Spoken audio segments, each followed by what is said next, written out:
Okay, so hello. This video is for one of my students who is beginning and learning to read notes and wanted to learn one of her favorite songs, Mary Did You Know?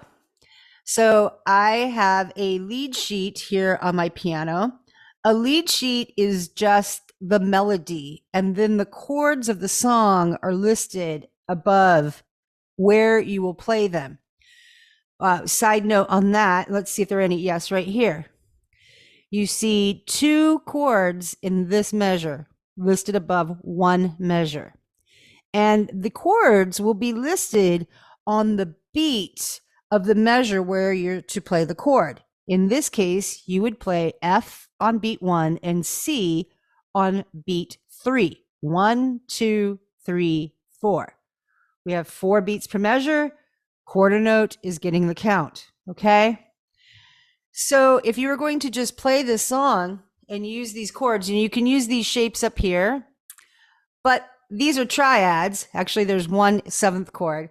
So there are 3 ways to play chords. You don't have to use the diagram that's up here. So if I were just going to play this,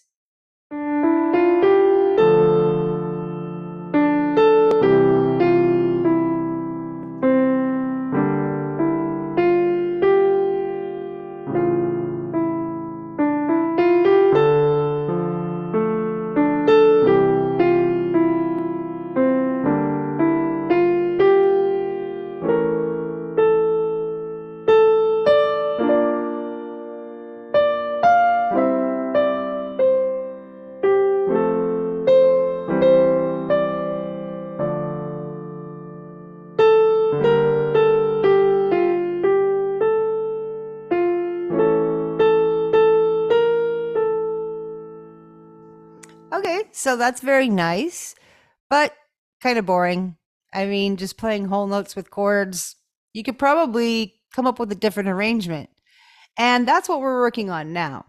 So, a very common pattern to begin learning, and this will also open your hands up, is the octave plus the 5th interval of that chord. In this case, D minor. There's the D minor chord, and we're going to add the octave to it. But we're going to drop the 3rd note out. And what I mean by third is intervals. So this is a 3rd, this is a 5th, this is an octave. An interval is simply the distance between 2 notes. That's all. But it's very important. It's a building block for the musical language. And that's where we get our harmony from. So we're going to play the octave plus the 5th. And we're going to roll it across like this.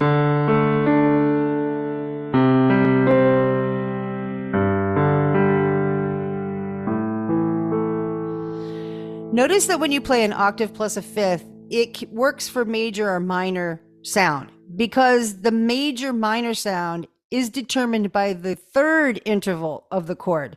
So that's why we drop the 3rd out. So we could play it.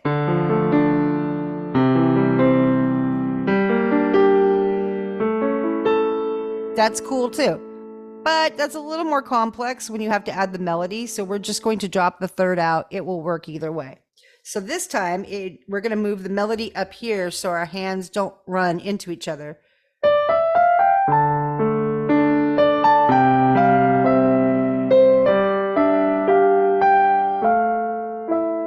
Okay.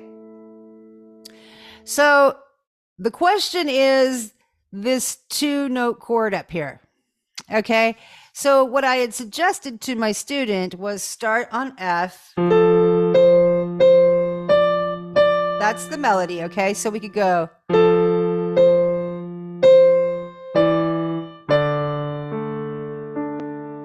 Or we could go.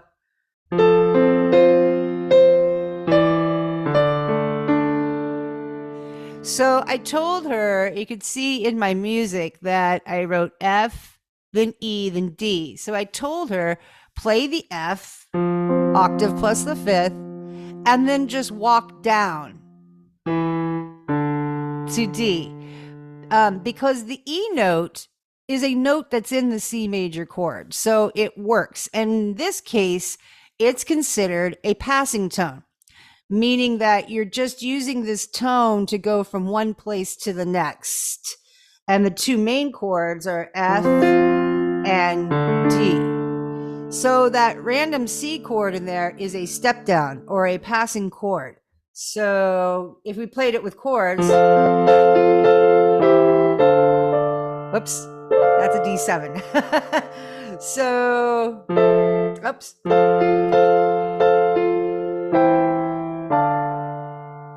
Okay, and then again with the inversions, you don't have to play everything in root position.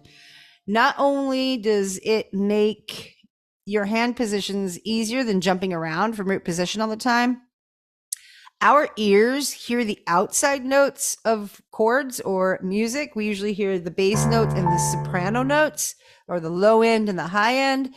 And the middle notes are to make the beautiful harmonies. And we hear that, but we really key into the melody and the bass. So if I played that same passage in root position, we'd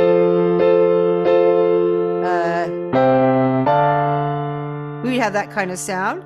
But if I changed it up,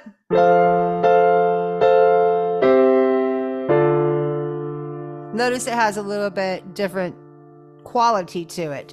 So the beauty of using a lead sheet is that you, as the performer, get to choose how you want to style your arrangement.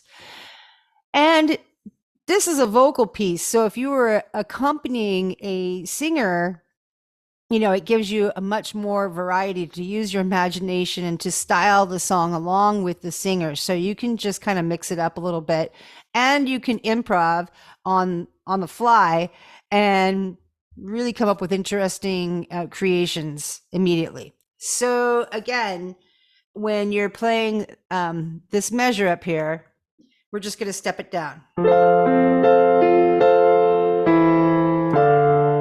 If we were playing chords. So if we play the melody,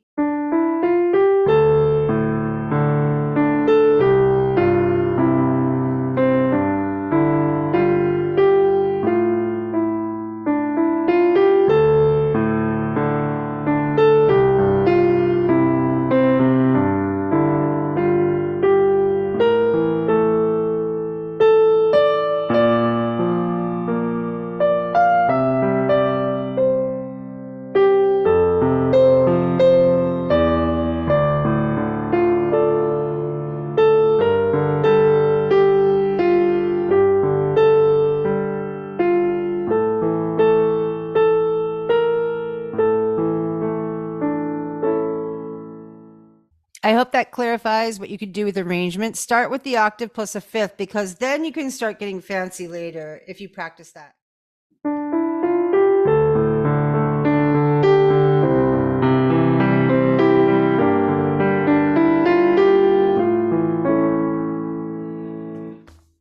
Okay? Hope that helps. Have fun.